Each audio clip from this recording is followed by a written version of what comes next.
শিশির ভেজা শেফালির পাপড়ির মতো নির্মল ও মায়াময় রূপ। তার হাসি ছিল বসন্তের কোকিলের ডাকের মতো মধুর, আর চোখে লুকিয়ে থাকত অজস্র না বলা গল্প। কখনো বিষণ্ণ মেঘলা আকাশ, কখনো উচ্ছ্বসিত রৌদ্রোজ্জ্বল বিকেল। অভিনয়ে তিনি ছিলেন বৈচিত্র্যের এক অপূর্ব মিশেল। সংলাপের চেয়ে নীরবতাকেই তিনি বানিয়েছিলেন শক্তিশালী ভাষা, যার প্রতিটি অভিব্যক্তি ছুঁয়ে যেত দর্শকের হৃদয়ের গভীরে। বাংলা চলচ্চিত্রের সোনালী যুগে তিনি শুধু একজন নায়িকা নন, এক অনির্বচনীয় অনুভূতি। মহানায়িকা সুচিত্রা সেন।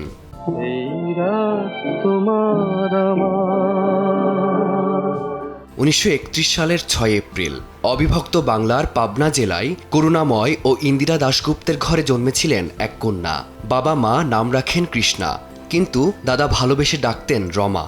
পাবনার আলো বাতাসে বেড়ে ওঠা সেই ছোট্ট রমা যে একদিন বাংলার মহানায়িকা হয়ে উঠবেন, তা সেদিন কেউ কল্পনাও করতে পারেননি।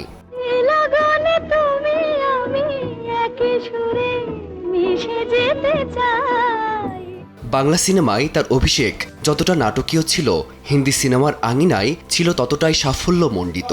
বলিউডের দেবদাস সিনেমায় পার্বতী রূপে তার অসামান্য অভিনয় আজও গেঁথে আছে দর্শক হৃদয়ে। এছাড়াও মহানায়ক উত্তম কুমারের সঙ্গে পর্দায় তার অনবদ্য রসায়ন বাংলা সিনেমার ইতিহাসকে করেছে সমৃদ্ধ।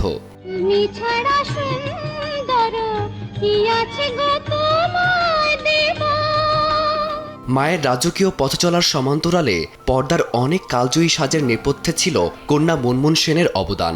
দেবী চৌধুরানীর সে ক্লাসিক ব্লাউজ থেকে শুরু করে ফরিয়াদের গাউন নকশা করেছিলেন মুনমুন। শুটিং সেরে ঘরে ফিরে মা যখন মেয়ের চালগুঁড়োর আলপনা দেখতেন, তখন সমস্ত ক্লান্তি ভুলে শিশুর মতো আনন্দিত হতেন। পর্দার গ্ল্যামার আর ঘরের মমতাময়ী রূপ, দুই ভুবনকে এক সুতোয় গেঁথেছিলেন মহানায়িকা। জীবনকে এক অজানা রহস্যে রেখে ক্যারিয়ারের ঊর্ধ্ব গগনে থেকেই লোকচক্ষুর অন্তরালে চলে গিয়েছিলেন সুচিত্রা।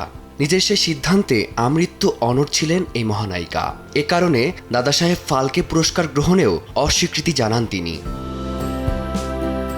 95তম জন্মদিনে এই মহানায়িকা আজও এক রহস্যময় রূপকথা। সময়ের স্রোত বয়ে গেছে, প্রজন্ম বদলেছে, তবে তার সেই মায়াবী চোখের দৃষ্টি আর নিঃশব্দ অভিব্যক্তির ভাষা আজও অমলিন।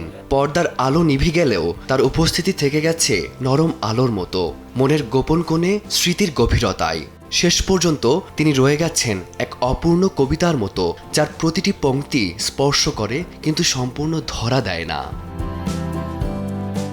ফারদিন মাঝার, সময় সংবাদ।